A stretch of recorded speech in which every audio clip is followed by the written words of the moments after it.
রসমালাই, মধু মধু, rasmalai. By করো।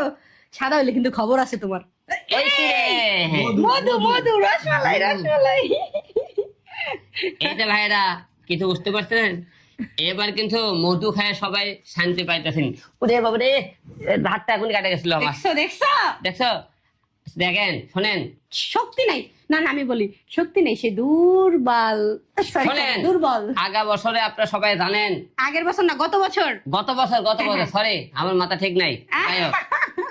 আপনারা সবাই জানেন গত বছরে অনেকেই কিন্তু আপনারা তরমুজ খাইতে পারেননি। এই বছরে কিন্তু তরমুজের দাম খুবই কম। সবচেয়ে কত দাম এখন? 40 টাকা কেজি, যেটা ঠিক কিনা গত বছর ছিল 100 টাকা কেজি, 120 টাকা ছিল, এবং 130 টাকা 140 টাকা অনেকে বিক্রি করছে।